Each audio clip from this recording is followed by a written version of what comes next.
Hello student, नमस्कार। जैसे कि वर्तमान समय की बात करें तो उच्च शिक्षा विभाग में एक नवीन पद का सृजन करके संविदा आधारित भर्ती जो है वह राज्य कर्मचारी चयन बोर्ड राजस्थान या जयपुर के द्वारा जो है वह इसकी विज्ञप्ति जारी की गई है। उस पद का नाम है टीचिंग एसोसिएट एग्जाम 2026, जिसके अंतर्गत जिन कार्मिकों का या जिन कैंडिडेट्स का, जिन अभ्यर्थियों का चयन होगा उनको संविदा के आधार पर, संविदा पर 5 साल के लिए उन्हें राजशेष जो कॉलेज है उन राजशेष कॉलेजों में इन अभ्यर्थियों को नियुक्ति दी जाएगी। क्योंकि पिछले समय से इसकी विज्ञप्ति भी जारी कर दी गई है और वर्तमान में ऊहापोह भी चल रहा है, इस भर्ती का विरोध भी चल रहा है क्योंकि इसमें कुछ जो है वह विसंगतियां हैं। उन विसंगतियों के चलते इस भर्ती का विरोध भी हो रहा है। जैसे ही राज्य कर्मचारी चयन बोर्ड जयपुर द्वारा इसकी विज्ञप्ति जारी की गई, विज्ञप्ति के साथ में ही इसका जो सिलेबस है वह सिलेबस भी जारी कर दिया गया था। विभिन्न विषयों में, अलग अलग सब्जेक्ट्स में जो है वह अलग अलग प्रकार के अलग अलग है पद है जो है वह पद, वहां पर पदों की संख्या जो है वह उस विज्ञप्ति में निर्धारित की गई है। क्योंकि आज के इस सेशन में हम संस्कृत सब्जेक्ट की बात करेंगे, क्योंकि समय जो है वह उस विज्ञप्ति में यह बताया गया है कि सितंबर या अक्टूबर इस महीने में एग्जाम इसका होने वाला है।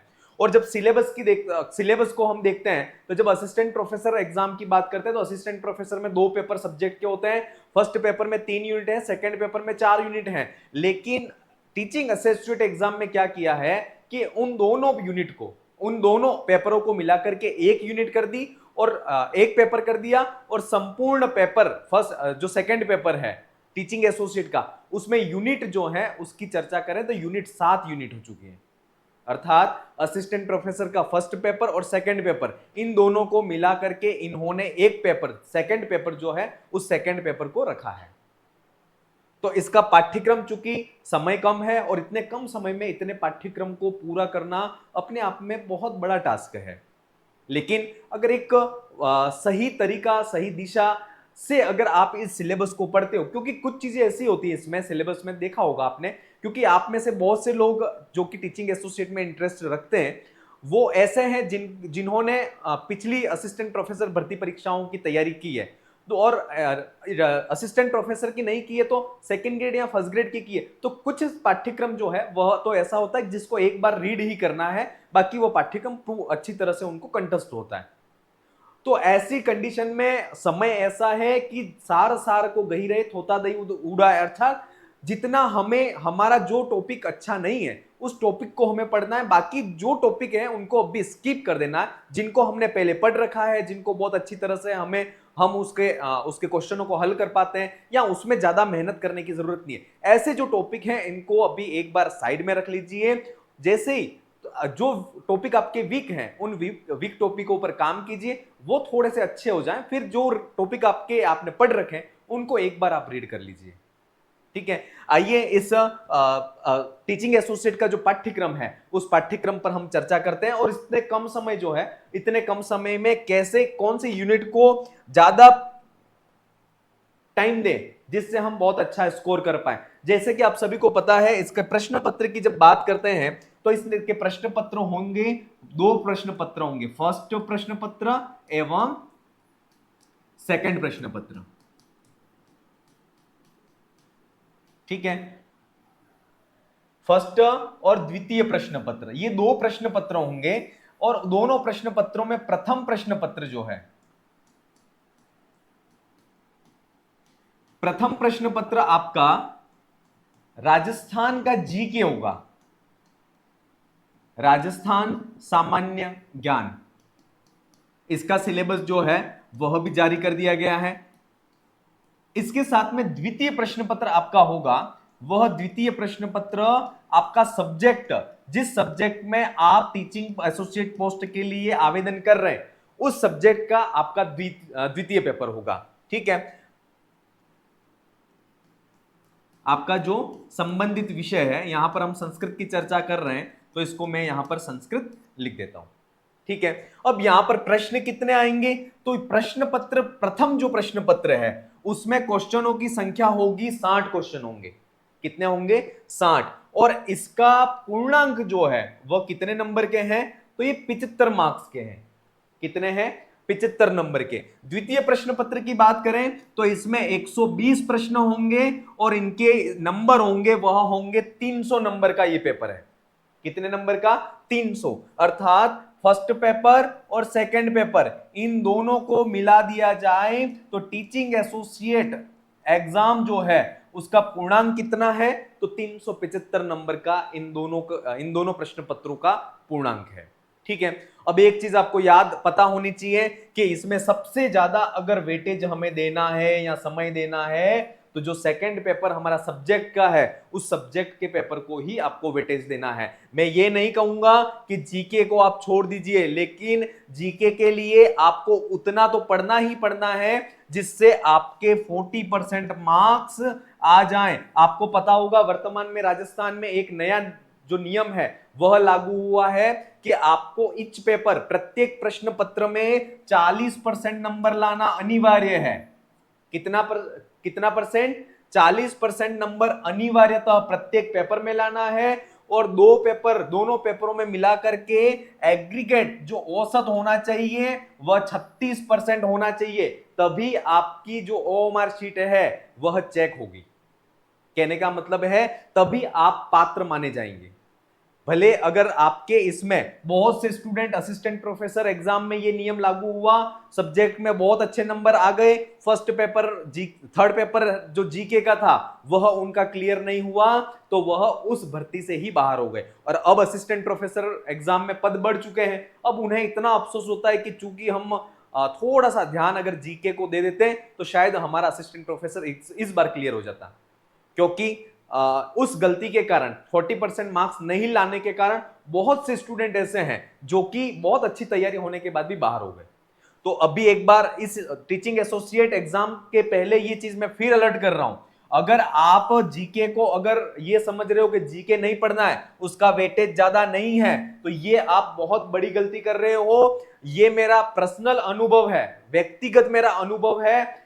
बहुत से स्टूडेंट सब्जेक्ट में बहुत अच्छे होते हैं लेकिन जीके में 40% नंबर नहीं लाने के कारण बाहर हो गए हैं और वो अभी भी बहुत अफसोस करते हैं जब उनसे बात होती है कि सर काश वो जीके का पेपर अच्छा चला गया होता।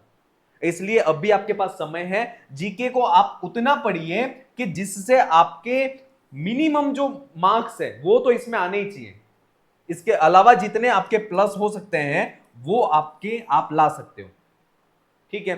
तो प्रथम प्रश्न पत्र में ये चीज याद रखना, आपको 40% नंबर लाने ही लाने, अदरवाइज आप जीके सब्जेक्ट में कितने भी अच्छे नंबर ले आओ कोई मतलब नहीं है। ठीक है। तो ये एक नियम थोड़ा सा नया जुड़ा है, तो ये इसमें जो अंकों का विभाजन है वो इस प्रकार से है।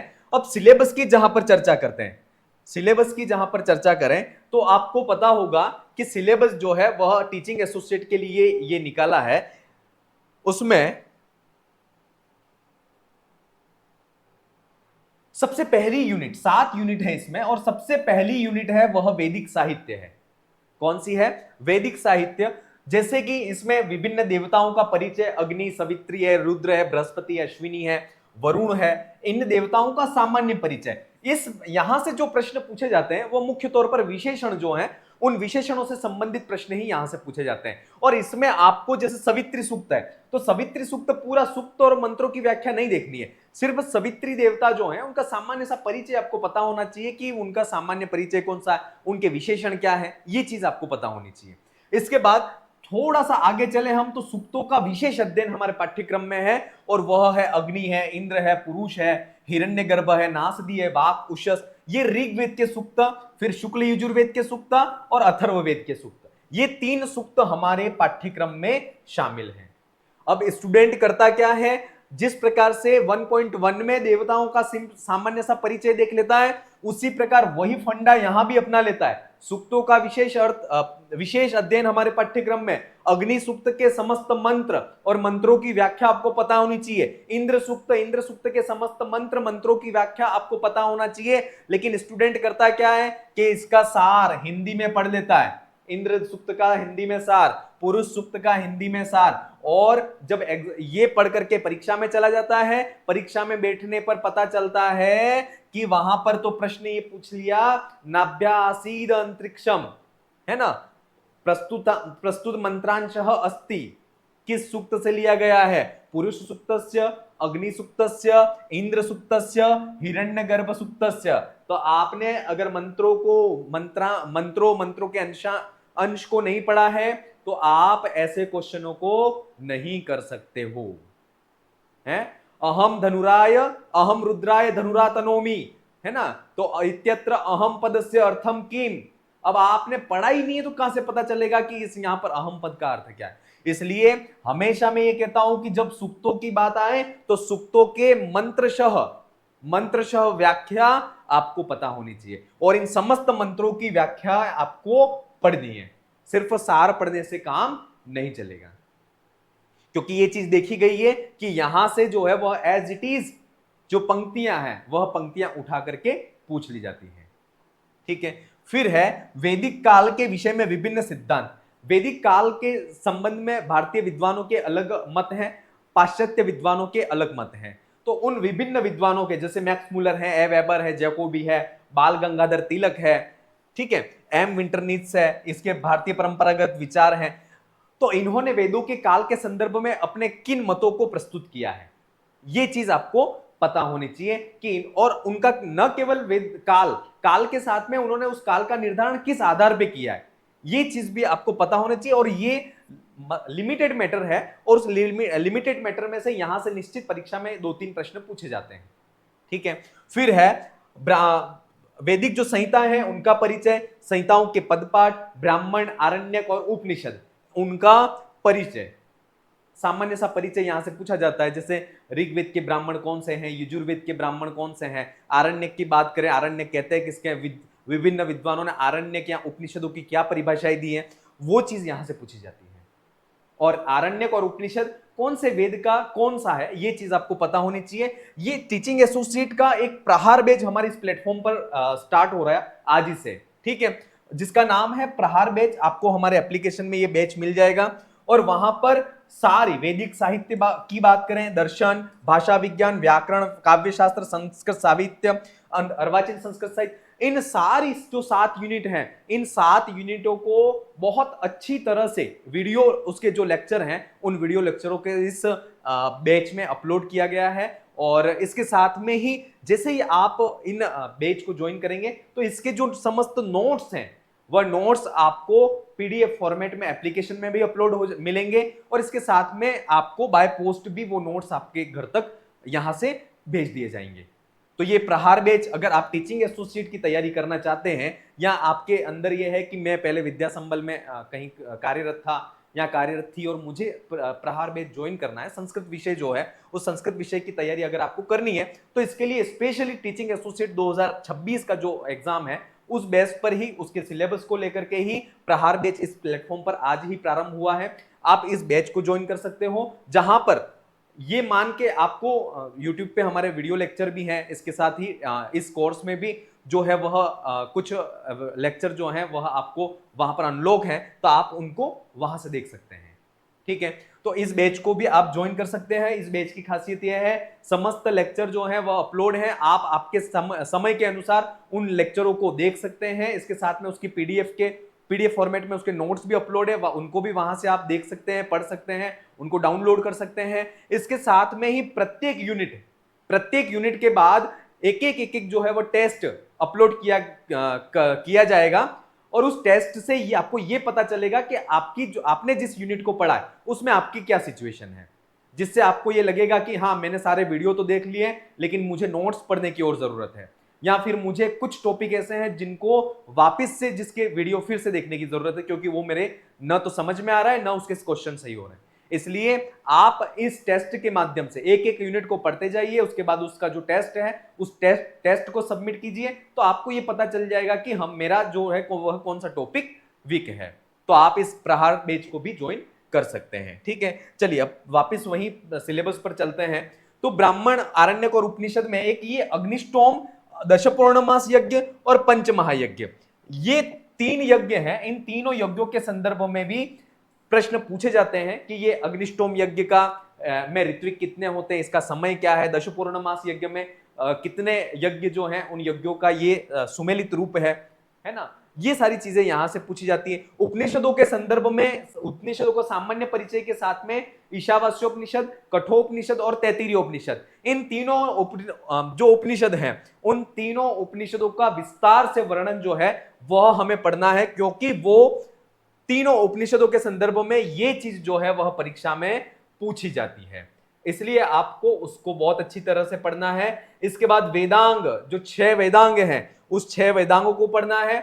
6 वेदांगों के अंतर्गत जो निरुक्त है, निरुक्त जिसमें शब्दों का निर्वचन है, इसके बाद नाम, आख्यात, उपसर्ग, निपात, ये क्या है, इसके संदर्भ में भी बहुत अलग अलग विद्वानों ने इनकी डेफिनेशन जो है वह अलग अलग दी है, उसको भी आपको बहुत अच्छी तरह से देखना है। ठीक है, फिर दर्शन की बात करें तो ईश्वर कृष्ण विरचित जो सांख्य कारिका है उसमें सत्कार्यवाद, पुरुष स्वरूप, प्रकृति स्वरूप, सृष्टि विचार, प्रत्यय सर्ग और केवल्य, ये टॉपिक जो है वह हमें ईश्वर कृष्ण की सांख्य कारिका में पढ़ने हैं। ठीक है, अब लास्ट में मैं आपको ये बताऊंगा कि कौन से टॉपिक ऐसे हैं जिनको आप ज्यादा वेटेज देकर के बहुत अच्छा स्कोर जो है वह खड़ा कर सकते हो, क्योंकि वहां से प्रश्न जो है वह बहुत ज्यादा पूछे जाते हैं और जाएंगे।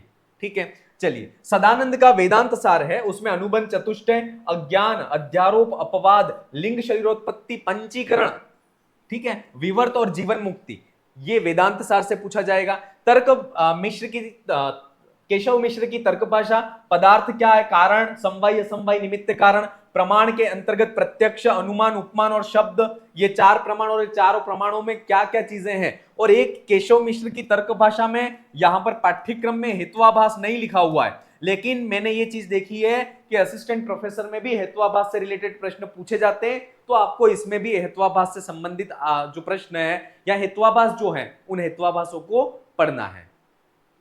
फिर है लोकाक्षी भास्कर का अर्थ संग्रह, धर्म लक्षण, शाब्दी भावना, आर्थी भावना, विधि एवं उसके प्रकार, विधि अलग अलग प्रकार से कितने प्रकार की है और उनकी डेफिनेशन क्या है, उनके उदाहरण क्या है, ये चीज आपको लोकाक्षी भास्कर का अर्थ संग्रह है वहां से पढ़ना है।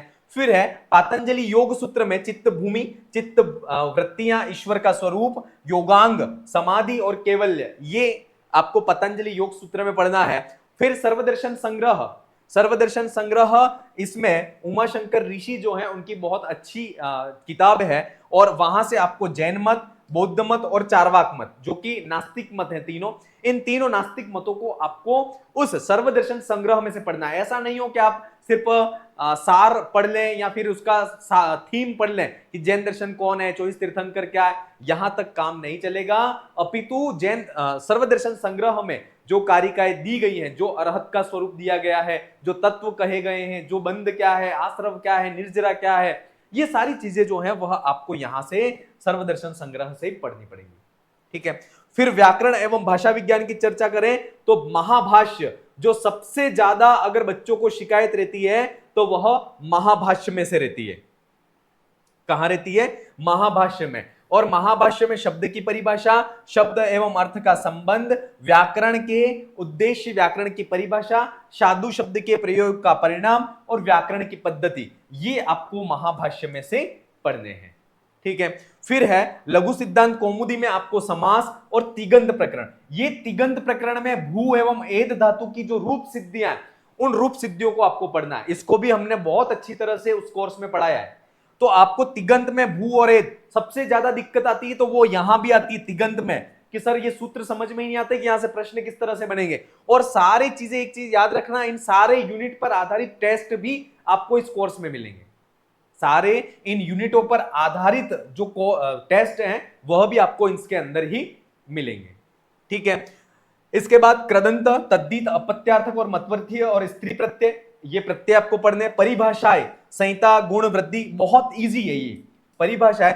कुछ परिभाषाएं ऐसी हैं जैसे सर्वनाम स्थान है, इसके बाद अंग है, भ है, ये थोड़ा सा, एक सर्वनाम है, ये थोड़ा सा आपको क्लिष्ट लग सकती है। बाकी ये सारी पारिभाषिक शब्दावली बहुत इजी है, बस आपको थोड़ा सा ध्यान से उस लघु सिद्धांत में से आपको पढ़ना ही है।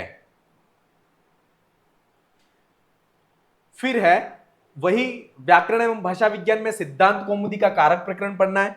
फिर भाषा विज्ञान में, भाषा विज्ञान कह सकते हैं इस यूनिट की बहुत महत्वपूर्ण पुस्तक है, और यहां से प्रश्न पूछे जाते हैं। बहुत से बच्चे जिनकी तैयारी बहुत अच्छी होती है लेकिन उनका भाषा विज्ञान बहुत कमजोर होता है, भाषा विज्ञान कमजोर होता है। भाषा की परिभाषाएं, प्रकार, भाषा का वर्गीकरण, आकृति मूलक वर्गीकरण क्या है, पारिवारिक वर्गीकरण क्या है, इसके बाद ध्वनि संबंधी नियम बहुत इंपॉर्टेंट, ग्रीम, ग्रासमान और वर्नर, ये तीनों के जो नियम है, इन तीनों के नियमों को आपको बहुत अच्छी तरह से पढ़ना है। फिर यहाँ पर भाषा एवं बोली में अंतर, वैदिक एवं लौकिक, संस्कृत जो है उसमें क्या अंतर है, प्राकृत भाषा और संस्कृत में क्या अंतर है, ये चीज भी आपको इसमें भाषा विज्ञान में के अंतर्गत पढ़नी है। और इन समस्त यूनिटों के लिए सबसे बेस्ट पाठ पुस्तकें कौन सी हैं, उस पर भी वीडियो हमारा इसी YouTube चैनल पर हमने अपलोड किया है, आप वहां पर जाकर के उस वीडियो को भी देख सकते हैं। और उसके लिए आप इन किताबों को ऑनलाइन भी परचेज कर सकते हो, या फिर जो है अब आपका कोई भी नियरेस्ट कोई सिटी हो जहां पर संस्कृत के पाठ्यक्रम,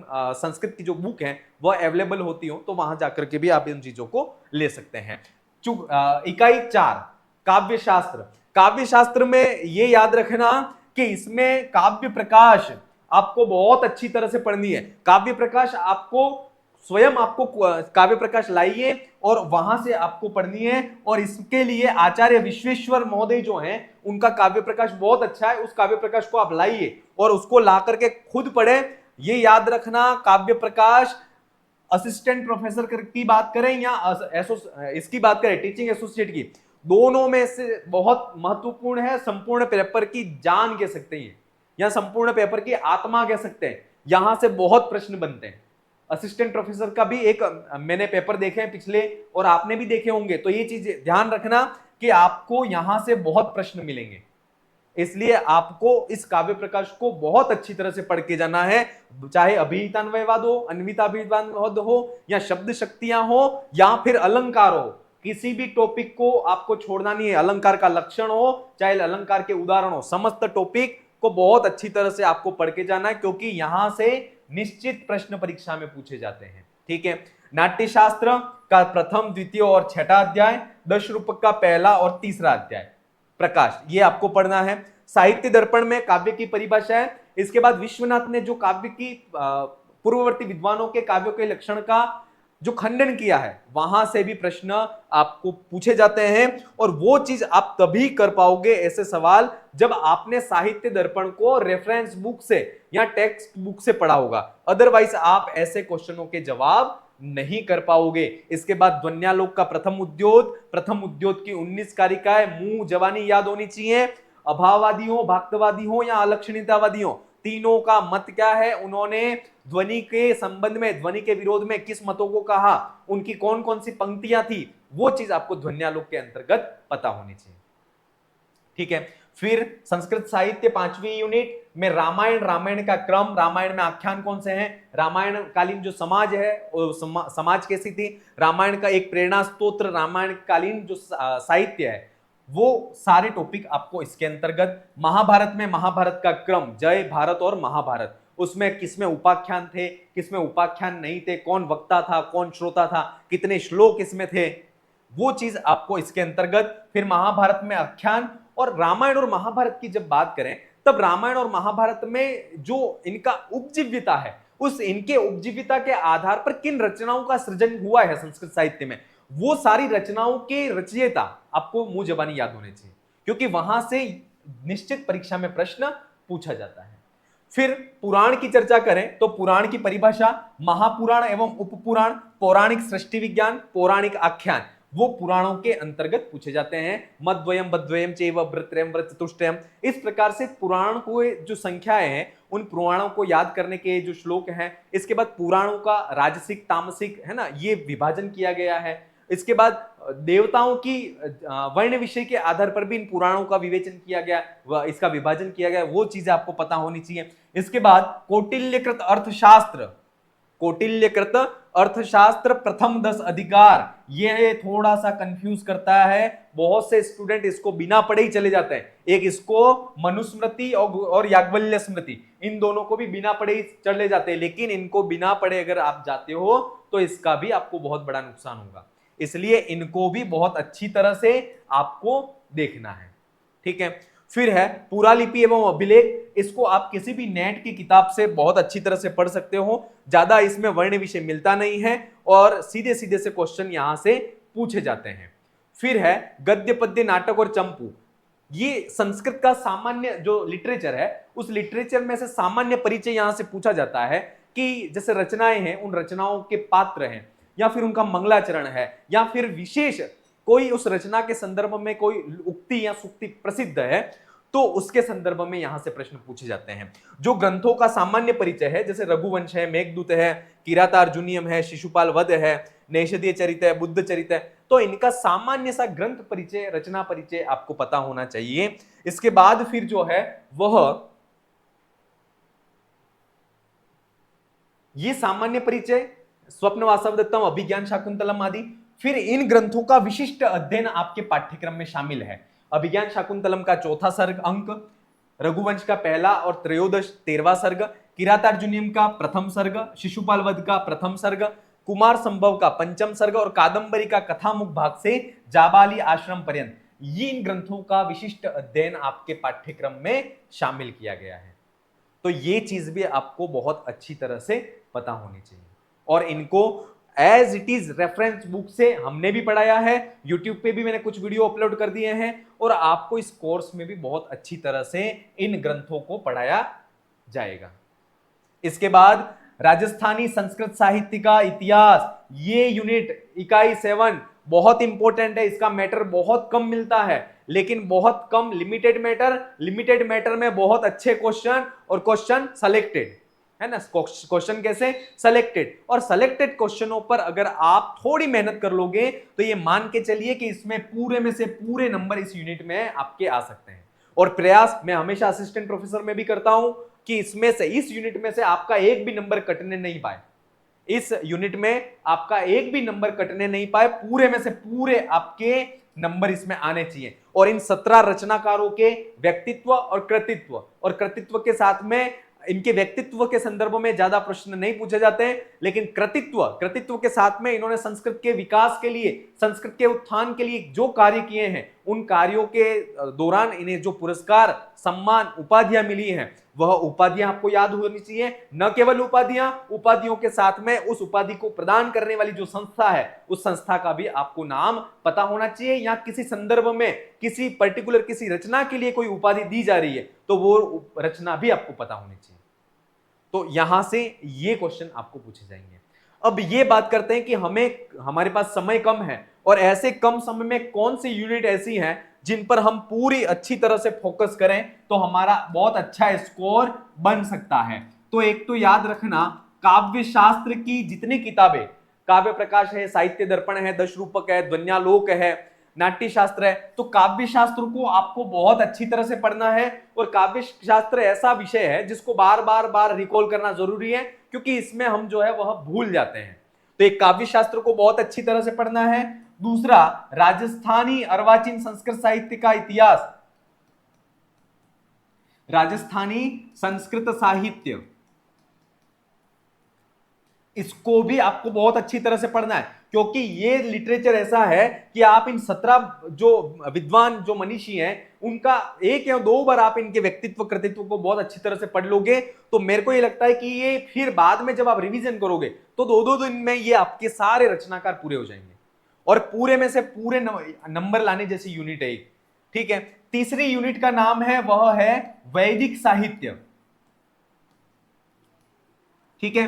वैदिक साहित्य में भी अगर प्रयास किया जाए और पूरी तन्मयता के साथ में इस विषय सामग्री को पढ़ा जाए, तो वैदिक साहित्य में भी पूरे में से पूरे नंबर आपके आ सकते हैं। ठीक है। तो ये तीनों यूनिट अपने आप में बहुत महत्वपूर्ण है, और यहां से बहुत अच्छा स्कोर आपका बन सकता है। तीसरी बात, एक याज्ञवल्क्य स्मृति, मनुस्मृति और अर्थशास्त्र, मोस्ट ऑफ बच्चे इस तीनों किताबों को छोड़ करके जाते हैं। आपको वो गलती नहीं करनी है। इन तीनों किताबों को बहुत अच्छी तरह से पढ़ के जाना है। इन तीनों किताबों को बहुत अच्छी तरह से पढ़ के जाना है। न केवल सार पढ़ना है, सार के साथ में आपको प्रत्येक श्लोक को पढ़ के जाना है, ताकि आप कहीं पर भी बैकफुट पर नहीं आए। ठीक है। तो ये थोड़ी सी कुछ महत्वपूर्ण जो चर्चा है वह आज के इस सेशन में की है हमने।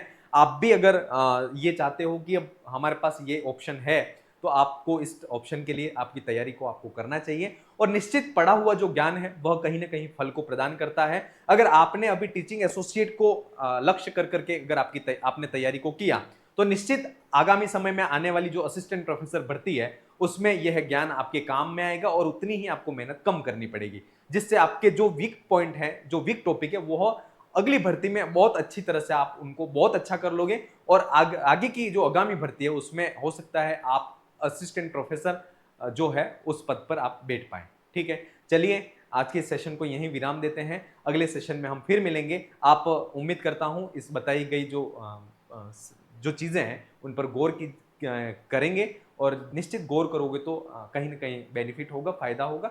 चलिए फिर मिलते हैं एक नए सेशन और एक नए जोश और जुनून के साथ में। आज के सेशन को यहीं समाप्त करते हैं। धन्यवाद।